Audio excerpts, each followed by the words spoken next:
ನಮಸ್ಕಾರ ಸ್ನೇಹಿತರೆ, ನಮ್ಮ ನ್ಯೂಸ್ ಕನ್ನಡಿಗ 24 ಯೂಟ್ಯೂಬ್ ಚಾನಲ್ಗೆ ನಿಮಗೆಲ್ಲರಿಗೂ ಪ್ರೀತಿಯ ಸ್ವಾಗತ. ಇಂದಿನ ಈ ಒಂದು ವಿಡಿಯೋದಲ್ಲಿ ಕರ್ನಾಟಕದ ರೈತರಿಗೆ ಬಹಳ ಮುಖ್ಯವಾದಂತಹ ಮಾಹಿತಿಯನ್ನು ತಿಳಿಸಿಕೊಡಲಿದ್ದೇವೆ. ಬೆಳೆ ವಿಮೆ ಯೋಜನೆಗೆ ಅರ್ಜಿಗಳು ಆರಂಭವಾಗಿದ್ದು, ಅರ್ಹತೆಯನ್ನು ಹೊಂದಿರುವಂತಹ ರೈತರು ಕೊನೆಯ ದಿನಾಂಕದ ಒಳಗೆ ಅರ್ಜಿ ಸಲ್ಲಿಸುವುದು ಅತ್ಯಂತ ಪ್ರಮುಖವಾದಂತಹ ಮಾಹಿತಿಯಾಗಿರುತ್ತದೆ.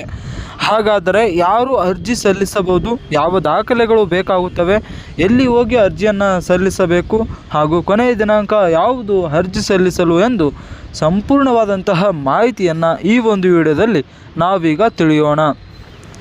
ಬೆಳೆ ವಿಮೆ ಎಂದರೇನು? ಮೊದಲಿಗೆ ನಾವು ಬೆಳೆ ವಿಮೆ ಎಂದರೇನು ಎಂಬುದರ ಬಗ್ಗೆ ಮಾಹಿತಿಯನ್ನು ತಿಳಿದುಕೊಳ್ಳಬೇಕು.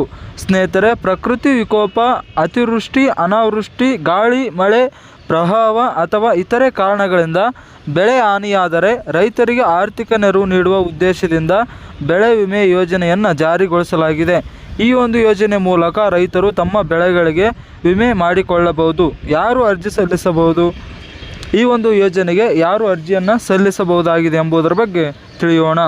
ಸ್ವಂತ ಜಮೀನು ಹೊಂದಿರುವಂತಹ ರೈತರು ಅರ್ಜಿಯನ್ನು ಸಲ್ಲಿಸಬಹುದಾಗಿದೆ. ಜೊತೆಗೆ ಬಾಡಿಗೆ ಅಥವಾ ಗುತ್ತಿಗೆ ಕೃಷಿ ಮಾಡುವವರು ಕೂಡ ಈ ಯೋಜನೆಗೆ ಅರ್ಜಿಯನ್ನು ಸಲ್ಲಿಸಬಹುದು. ಜೊತೆಗೆ ಅಧಿಸೂಚಿತ ಬೆಳೆಗಳನ್ನು ಬೆಳೆದಿರುವ ರೈತರು ಈ ಒಂದು ಬೆಳೆ ವಿಮೆ ಯೋಜನೆಗೆ ಅರ್ಜಿಯನ್ನು ಸಲ್ಲಿಸಲು ಅರ್ಹತೆಯನ್ನು ಹೊಂದಿರುತ್ತಾರೆ. ಜೊತೆಗೆ ಈ ಒಂದು ಯೋಜನೆಗೆ ಅರ್ಜಿ ಸಲ್ಲಿಸಲು ಯಾವ ದಾಖಲೆಗಳು ಬೇಕಾಗುತ್ತವೆ ಎಂಬುದರ ಬಗ್ಗೆ ಈಗ ತಿಳಿದುಕೊಳ್ಳೋಣ. ರೈತನ ಆಧಾರ್ ಕಾರ್ಡ್, ಹೊಲದ ಪಹಣಿ, ರೈತನ ಬ್ಯಾಂಕ್ ಪಾಸ್ಬುಕ್, ಆಧಾರ್ ಕಾರ್ಡ್ಗೆ ಲಿಂಕ್ ಆಗಿರುವಂತಹ ಮೊಬೈಲ್ ಸಂಖ್ಯೆ, ಬೆಳೆ ವಿವರ, ಜೊತೆಗೆ ಇತ್ತೀಚಿನ ಪಾಸ್ಪೋರ್ಟ್ ಸೈಜ್ ಫೋಟೋಸ್. ಅರ್ಜಿ ಹೇಗೆ ಸಲ್ಲಿಸಬೇಕು? ರೈತರು ತಮ್ಮ ಹತ್ತಿರದ ರೈತ ಸಂಪರ್ಕ ಕೇಂದ್ರಕ್ಕೆ ಭೇಟಿ ನೀಡುವುದರ ಮೂಲಕ ಅರ್ಜಿ ಸಲ್ಲಿಸಬಹುದು. ಇಲ್ಲವೇ ನೀವು ನಿಮ್ಮ ಊರಿನ ಗ್ರಾಮ ಒನ್ ಕೇಂದ್ರಗಳಲ್ಲಿ ಅರ್ಜಿಯನ್ನು ಸಲ್ಲಿಸಬಹುದು.